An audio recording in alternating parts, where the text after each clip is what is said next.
Zaché, le secret derrière la fortune de l'homme le plus A de Jéricho, l'an 30 de l'ère commune. Une ville où les palmiers valèrent de l'or et où le baume attirait des marchands de 3 continents. Sur ces routes passèrent des fortunes. Et au poste de perception, un homme de petite taille contrôlait chaque pièce qui entrait ou sortait. Son nom était murmuré avec mépris dans les synagogues et prononcé avec crainte sur les marchés. Zaché n'était pas seulement riche, il était le juif le plus haï de cette région. Pour comprendre comment un homme en est arrivé, là il faut d'abord comprendre comment Rome fonctionnait. L'Empire ne conquérait pas les territoires uniquement avec des épées et des boucliers. Il conquérait avec des impôts, des taxes et des prélèvements systématiques. Chaque province dominée devenait une source de revenus permanente pour maintenir les légions en campagne, construire les routes qui reliaient le monde connu et financer les luxes extravagants de la capitale impériale. Mais Rome avait un problème logistique qui menaçait toute cette structure. Il n'y avait pas assez de fonctionnaires pour percevoir les tributs à chaque coin d'un empire qui s'étendait de la Bretagne glaciale jusqu'au sable brûlant de la Judée. La solution romaine fut aussi brillante que cruelle: externaliser l'extorsion. Rome créa un système appelé par les historiens tax farming ou affermage des impôts. Le fonctionnement était ingénieusement pervers. Le droit de percevoir les impôts dans une région déterminée était mis aux enchères publiques à Rome. Des entrepreneurs et des investisseurs faisaient des offres compétitives. Celui qui offrait le plus d'argent à l'Empire remportait le contrat pour une période déterminée, généralement 5 ans. Le vainqueur payait d'avance une somme fixe aux coffres impériaux et, dès lors, avait une liberté presque totale pour percevoir ce qu'il voulait de la population locale. La différence entre ce qu'il payait à Rome et ce qu'il réussissait à extraire du peuple constituait son profit personnel. Considérez la perversité mathématique de ce modèle. Rome garantissait ses recettes sans se salir les mains avec la perception directe. Le percepteur local assumait toute la haine populaire, tandis que Rome maintenait l'image d'un pouvoir lointain et impersonnel. Et la population se retrouvait pressée entre 2 pouvoirs qui l'écrasaient: l'occupant étranger qui légitimait la perception et le traître local qui l'exécutait avec un zèle financier. Dans la Judée du 1er siècle, ces percepteurs étaient appelés publicains. Le terme vient du latin publicanus, en référence au contrat public qu'ils remportaient lors des adjudications impériales. Mais pour les Juifs de l'époque, le mot portait le poids d'une malédiction et d'une honte collective. Publicain était synonyme de voleur, de traître, de collaborationniste et d'impur rituel. L'impureté n'était pas seulement morale ou sociale, elle était aussi rituelle, religieuse, cérémonielle. Les publicains avaient des contacts constants avec les gentils lors des transactions commerciales qu'ils supervisaient. Ils touchaient des monnaies romaines portant les images de dieux païens et de César lui-même, considéré comme une divinité vivante par le culte impérial. Ils s'entraient dans les maisons d'étrangers pour effectuer des saisies et des confiscations. Ils mangeaient avec des païens lorsque cela était nécessaire pour les négociations. Selon l'interprétation pharisienne de la loi de Moïse, chacune de ces actions contaminait rituellement celui qui la pratiquait. Les conséquences pratiques de cette impureté étaient dévastatrices pour la vie sociale. Un publicain ne pouvait pas témoigner devant les tribunaux juifs car sa parole était jugée indigne de confiance. Son offrande au temple de Jérusalem était rejetée par les prêtres.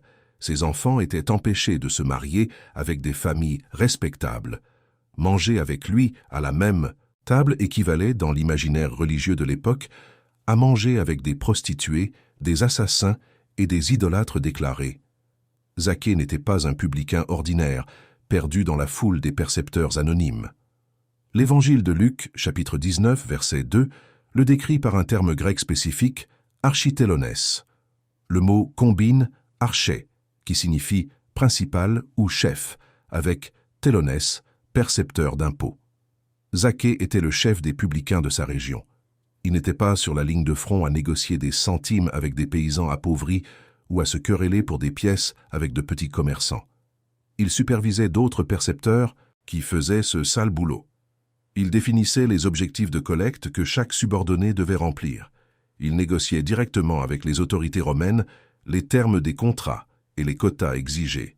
Il tranchait les litiges entre ses employés et la population. Et naturellement, il conservait la plus grande part du profit de toute l'opération. Et sa base d'opération était la ville de Jéricho. Considérez la localisation stratégique de ce choix.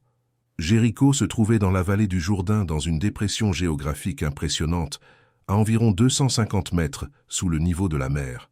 C'était, et c'est encore, le point habité le plus bas de la planète Terre. La chaleur y était intense durant la majeure partie de l'année, avec des températures dépassant les 40 degrés en été. Mais des sources naturelles d'eau douce irriguaient la région et transformaient ce morceau de désert en une oasis verte et fertile. Les Romains appelaient Jéricho la ville des palmiers.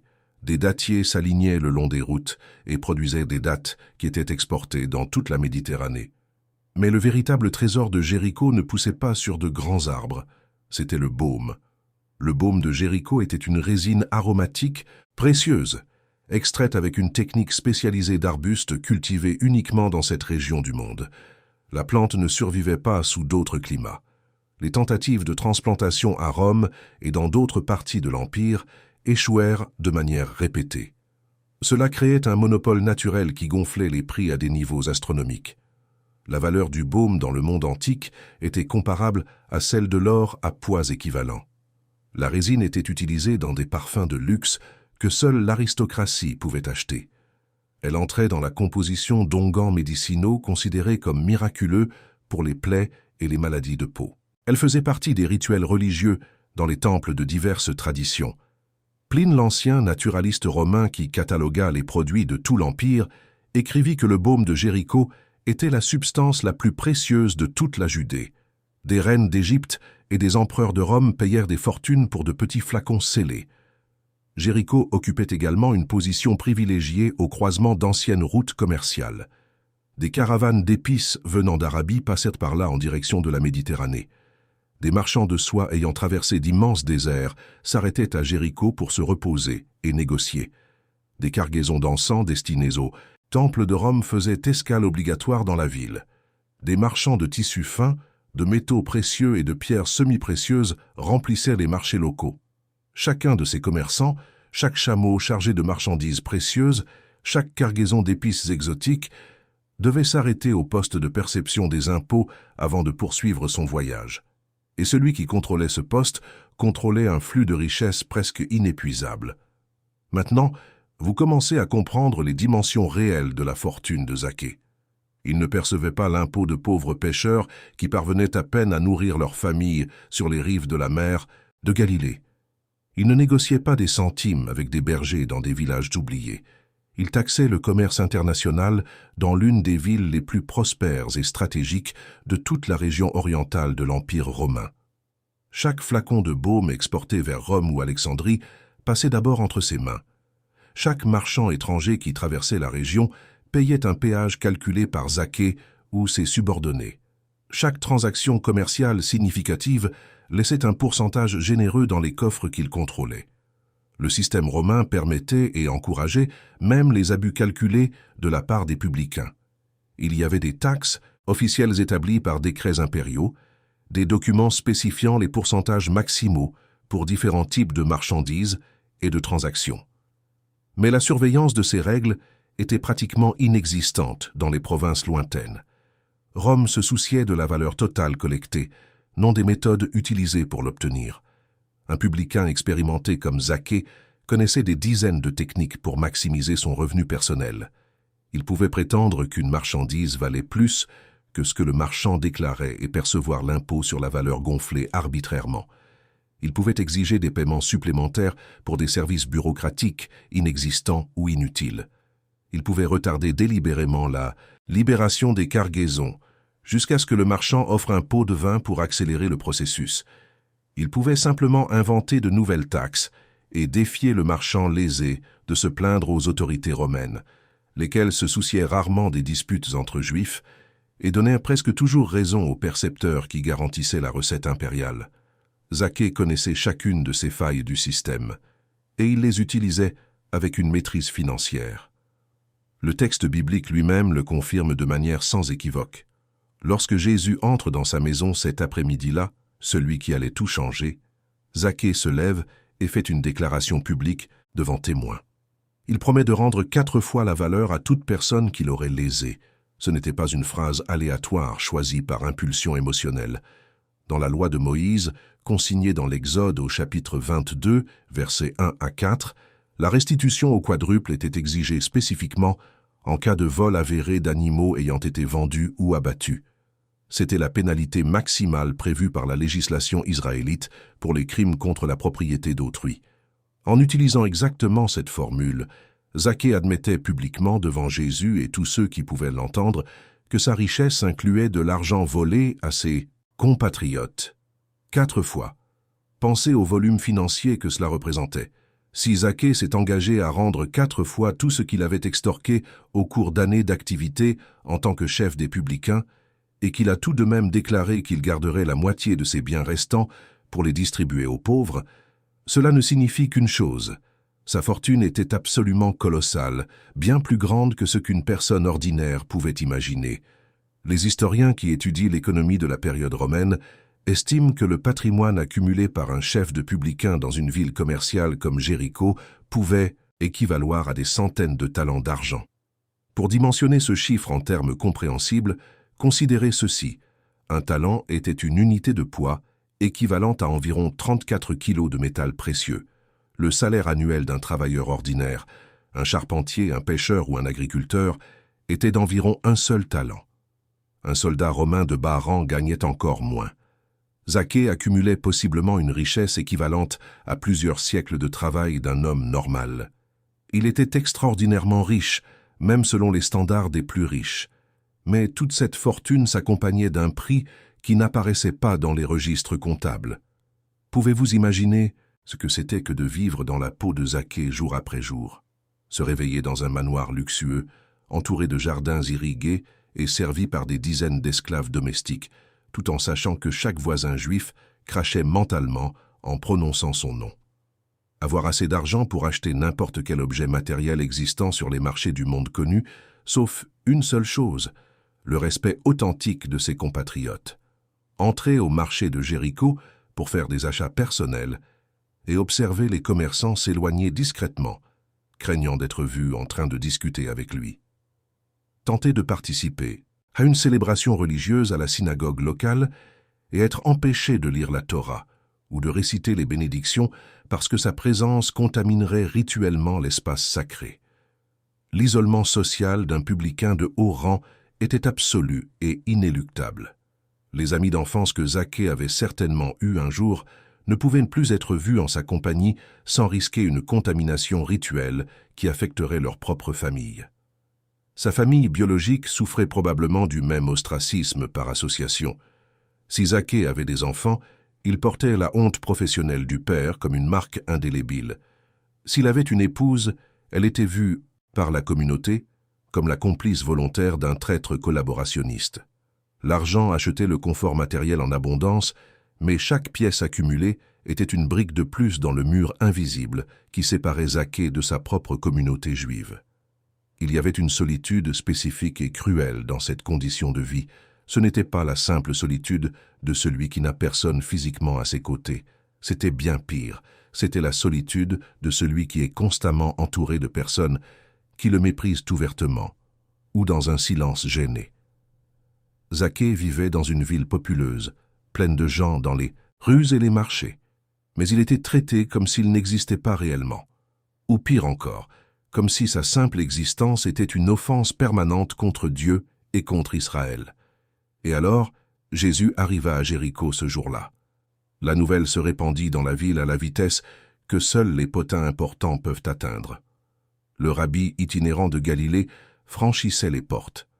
Cet homme qui guérissait les malades incurables, chassait les démons des possédés, multipliait la nourriture pour les foules affamées, et parlait avec une autorité impressionnante du royaume de Dieu. Certains l'appelaient prophète dans la lignée d'Élie. D'autres, plus audacieux et pleins d'espoir, murmuraient qu'il pourrait être le Messie lui-même, promis dans les Écritures anciennes. Des foules se formèrent rapidement dans les rues où Jésus devait passer. Tous voulaient voir de près l'homme qui provoquait tant de controverses et tant de fascinations simultanées. Zaché aussi voulait voir. Ce détail consigné par Luc est absolument crucial pour comprendre ce qui s'est passé ensuite. Le texte grec dit que Zaché cherchait à voir qui était Jésus. Le verbe utilisé indique un effort intentionnel, non la curiosité fortuite de quelqu'un qui passe par là. Il ne marchait pas simplement dans la rue lorsqu'il est tombé sur une foule et a décidé de jeter un coup d'œil. Il est sorti de chez lui délibérément avec l'objectif spécifique de trouver Jésus. Le texte ne dit pas que Zaché voulait demander quelque chose. Il ne mentionne aucune maladie à guérir, aucun démon à chasser ou problème à résoudre. Seulement voir. Il y avait quelque chose chez cet homme de Nazareth qui éveilla une curiosité profonde dans le cœur de l'un des Juifs les plus méprisés et les plus prospères matériellement de toute la région. Mais Zaché faisait face à un problème physique qui compliquait son plan. Le texte biblique dit clairement qu'il était de petite taille. Nous ne connaissons pas sa taille exacte en centimètres ou en palmes, mais il était assez petit pour ne pas réussir à voir par-dessus les têtes de la foule qui s'agglutinait dans les rues étroites de Jéricho. Et ici surgit un autre problème, bien plus grand et plus douloureux que la simple question de taille corporelle. Personne dans la foule ne lui fit de place pour le laisser passer devant. Dimensionnez cette scène avec soin. L'homme le plus riche de Jéricho, doté d'un pouvoir politique suffisant pour ruiner financièrement n'importe quel commerçant de la ville par une seule décision administrative, ne parvint pas à ce qu'une seule personne ordinaire bouge de quelques centimètres pour permettre son passage. Son argent accumulé était capable d'acheter les meilleures maisons de la région, des dizaines d'esclaves entraînés, des cargaisons entières de baumes précieux, les faveurs d'officiels romains. Mais il n'achetait pas un empan de sol entre les gens ordinaires dans une rue publique. Le rejet collectif était si complet, si absolu, si ancré dans le tissu social qu'il n'essaya même pas de forcer le passage par la force. Pensez-y. Si Zaché avait ordonné à des gardes armés de s'ouvrir un chemin à travers la foule, il aurait probablement atteint son objectif immédiat. Il avait les ressources pour engager des hommes violents. Il avait des connexions romaines qui légitimeraient n'importe laquelle de ses actions. Mais quelque chose l'empêcha d'utiliser ce pouvoir à ce moment précis. Peut-être savait-il instinctivement que la force brute ne ferait qu'accroître la haine qui l'entourait déjà de toutes parts. Peut-être, en ce moment unique de sa vie, voulait-il être traité comme un juif ordinaire parmi d'autres juifs, et non comme le publicain craint et méprisé que tous connaissaient. Peut-être était-il fatigué d'imposer sa présence et voulait-il, pour la première fois depuis des années, simplement appartenir. Alors il prit une décision surprenante que personne n'attendait. Il courut en avant de la foule, trouva un arbre adéquat sur le chemin prévu de Jésus et y grimpa comme un garçon espiègle fuyant une réprimande. L'arbre était un sycomore, une espèce de figuier sauvage assez commune dans la région de Jéricho. Ses branches poussaient relativement bas et son tronc large offrait un appui ferme à quiconque voulait l'escalader. C'était l'arbre parfait pour le dessein improvisé de Zaché. Et il était là, l'architélonès, le chef suprême des percepteurs d'impôts, l'homme le plus riche et le plus haï de la ville, suspendu aux branches d'un arbre comme un gamin des rues sans dignité à protéger. L'image serait comique dans d'autres circonstances. Un adulte respectable, vêtu probablement de vêtements coûteux qui trahissaient sa richesse, embrassant le tronc d'un figuier au milieu de la ville. Mais la scène n'était pas seulement drôle. Elle était profondément révélatrice de l'état intérieur de Zaché à ce moment-là. Il était prêt à subir une honte publique absolue pour réussir à voir Jésus de Nazareth. Un homme dans la position sociale et financière de Zaché ne grimpait tout simplement pas aux arbres. Il avait une dignité professionnelle à maintenir devant ses subordonnés et ses concurrents. Il avait une réputation d'homme sérieux à protéger devant les autorités romaines avec lesquelles il négociait. Il avait une image de pouvoir et de contrôle à préserver devant la population qu'il exploitait. Grimper à un arbre détruisait toutes ses constructions soigneuses d'un seul coup. Mais à ce moment décisif, apparemment, rien de tout cela n'importa pour Zaché. Il voulait voir Jésus, et il était prêt à faire tout ce qui était humainement nécessaire pour y parvenir, même si cela devait lui coûter les derniers fragments de respect qu'il pouvait encore posséder. La foule qui passait remarqua certainement la scène ridicule. Il dut y avoir des rires ouverts et des commentaires malveillants échangés entre voisins. Des doigts durent pointer vers les branches où le grand publicain s'équilibrait maladroitement. Des plaisanteries sur le puissant percepteur d'impôts pendu comme un fruit mûr, durent circuler rapidement. Une humiliation de plus à ajouter à la longue liste que Zaché portait. Et alors, quelque chose d'absolument inattendu se produisit. Jésus s'arrêta de marcher. Il s'arrêta exactement sous cet arbre spécifique, où Zaché se cachait parmi les feuilles.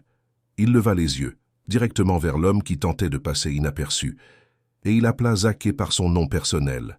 Pensez à l'impact dévastateur et merveilleux de cette scène. Jésus n'avait jamais visité Jéricho avant ce jour. Les évangiles ne mentionnent aucun voyage antérieur dans la ville. Il ne connaissait pas Zaché personnellement par des rencontres précédentes. Il ne lui avait pas été présenté par des amis communs. Au milieu d'une foule bruyante de centaines ou peut-être de milliers de personnes massées dans les rues, Jésus identifia un homme spécifique caché dans les feuilles d'un arbre et prononça son nom avec familiarité. « Zaché, hâte-toi de descendre, car il faut que je demeure aujourd'hui dans ta maison. » Les paroles de Jésus ne furent pas une demande polie, attendant confirmation. Elles ne furent pas une invitation formelle attendant réponse. Elles furent une déclaration catégorique d'intention. Jésus ne demanda pas s'il pouvait visiter la maison du publicain. Il n'attendit pas d'invitation formelle selon les règles d'hospitalité de l'époque. Il n'offrit pas d'option de refus ou d'ajournement. Il affirma simplement qu'il irait, ce jour même, loger dans la résidence de Zaché. La réaction de la foule aux alentours fut immédiate, collective et intensément négative. Luc rapporte que tous commencèrent à murmurer avec indignation. Tous, pas seulement quelques pharisiens plus rigoureux, pas seulement des chefs religieux préoccupés par la pureté rituelle. Tous les présents, sans exception consignée, critiquèrent la décision de Jésus d'entrer dans la maison d'un pécheur notoire. Percevez la dynamique sociale qui se révèle ici. La même foule qui n'avait pas fait de place à Zaché pour passer critiquait maintenant Jésus d'aller volontairement vers lui. Le même mépris collectif qui excluait systématiquement le publicain de toute participation à la vie religieuse et sociale d'Israël tentait maintenant d'exclure aussi Jésus de sa compagnie.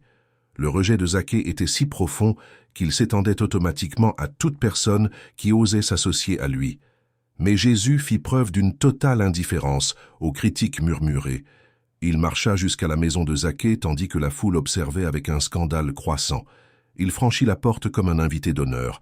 Il s'assit à la table préparée à la hâte par des serviteurs effrayés, et il prit un repas complet avec l'homme le plus haï de la ville. Dans le contexte culturel juif du 1er siècle, partager un repas signifiait bien plus que simplement consommer des aliments dans le même espace physique. Manger ensemble était un acte de communion profonde entre les personnes. Cela signifiait l'acceptation mutuelle et la reconnaissance d'une dignité partagée. Cela indiquait une intimité relationnelle qui dépassait les simples formalités sociales. Cela déclarait publiquement que les convives se considéraient dignes de la compagnie l'un de l'autre. Pour cette raison, les pharisiens les plus rigoureux étaient scandalisés chaque fois que Jésus acceptait des invitations à manger avec des publicains et des pécheurs déclarés. Ce n'était pas une question d'étiquette ou de préférence gastronomique. C'était une déclaration théologique sur qui méritait de participer au royaume de Dieu. En s'asseyant à la table de Zaché et en mangeant de sa nourriture, Jésus communiquait un message révolutionnaire à tous ceux qui pouvaient l'entendre. Cet homme méprisé n'est pas hors de portée de la grâce divine.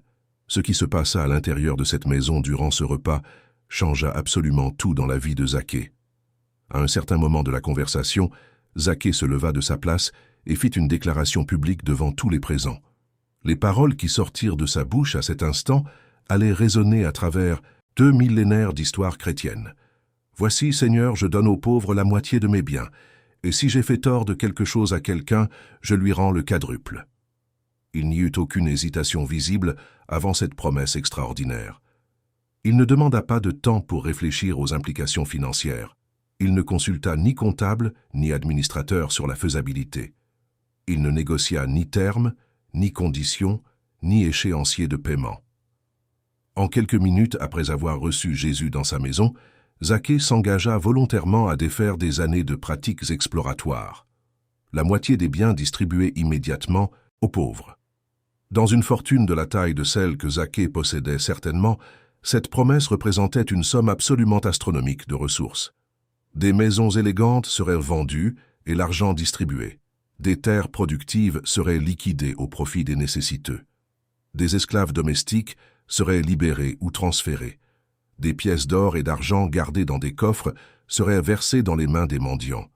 Des marchandises précieuses stockées dans des entrepôts seraient converties en assistance aux pauvres de Jéricho. Les mêmes personnes que Zaché avait exploitées pendant des années en tant que chef des publicains devenaient maintenant les bénéficiaires directs de sa générosité transformée. Et la restitution au quadruple promise à tous les lésés complétait le tableau d'un changement radical. Chaque marchand qui avait payé un impôt gonflé arbitrairement recevrait en retour 4 fois la valeur perdue. Chaque paysan dont les biens avaient été confisqués injustement serait compensé avec une générosité multipliée. Chaque voyageur qui avait été extorqué au poste de perception verrait sa perte non seulement rendue, mais quadruplée en réparation.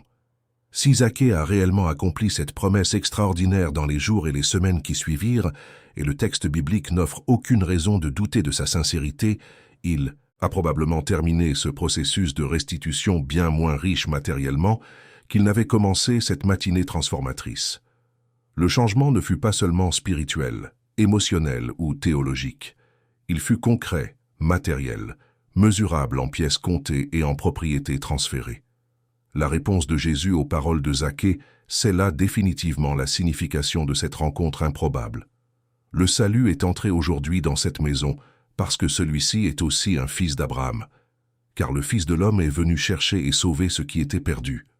Cette déclaration apparemment simple portait un poids théologique immense que les auditeurs originaux comprirent certainement. Fils d'Abraham. L'expression était un titre d'honneur suprême pour tout juif. Elle signifiait l'appartenance à l'alliance sacrée établie entre Dieu et le patriarche fondateur d'Israël. Les pharisiens et les scribes enseignaient que les publicains comme Zaché avaient perdu ce droit de naissance en collaborant avec des païens oppresseurs. Ils disaient qu'ils s'étaient auto-exclus de l'héritage spirituel d'Israël par leur propre choix professionnel. Ils affirmaient qu'ils n'étaient plus de vrais juifs dans aucun sens spirituellement significatif. Jésus démolit cette exclusion théologique par une seule phrase déclarative. Celui-ci est aussi un fils d'Abraham. Le mot « aussi » était crucial. Il indiquait que Zaché n'était pas seul dans sa condition restaurée. D'autres exclus et méprisés pourraient également être reconnus comme fils légitimes d'Abraham. Le salut ne dépendait pas de mérites rituels accumulés ou d'une pureté cérémonielle maintenue. Il dépendait d'une réponse authentique et concrète à l'appel de Dieu, ce qui était perdu. Jésus utilisa délibérément un langage pastoral évoquant l'image d'un berger cherchant une brebis égarée en terrain dangereux. Zaché n'était pas un cas définitivement perdu, au-delà de tout espoir.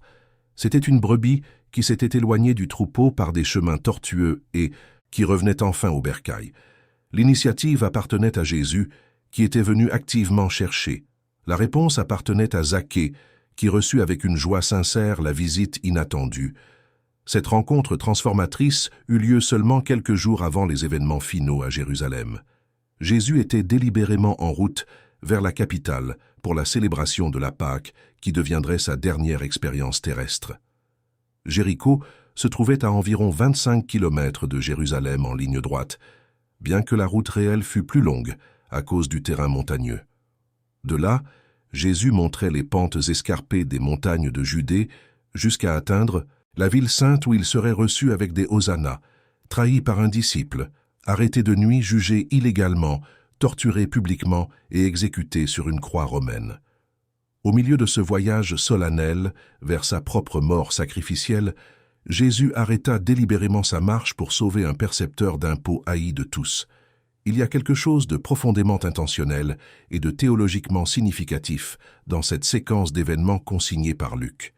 L'évangéliste était médecin de profession et historien méticuleux par vocation littéraire. Il fit des recherches sur les sources, interrogea des témoins oculaires, organisa les matériaux avec discernement. Son récit ne fut pas assemblé au hasard. Placer l'histoire de Zaché immédiatement avant l'entrée triomphale de Jésus à Jérusalem n'était ni une coïncidence, ni un accident éditorial. Jésus démontrait publiquement, une dernière fois avant sa passion, le véritable cœur de toute sa mission terrestre. Il n'est pas venu pour ceux qui se considéraient comme justes par leur propre mérite, mais spécifiquement pour les pécheurs qui reconnaissaient leurs besoins. Il n'est pas venu pour les rituellement purs qui maintenaient une distance prudente de toute contamination, mais pour ceux considérés comme irrémédiablement contaminés par la société religieuse.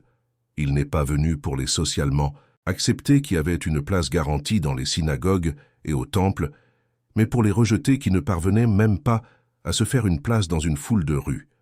Zaché représentait en sa personne absolument tout ce que la religion officielle d'Israël considérait comme impur et indigne. Et ce fut précisément cet homme spécifique que Jésus choisit comme dernier exemple public de salut authentique avant d'accomplir sa propre mission salvatrice par la croix et la résurrection. La transformation vécue par Zaché cet après-midi-là ne s'arrêta pas lorsque Jésus quitta Jéricho le lendemain.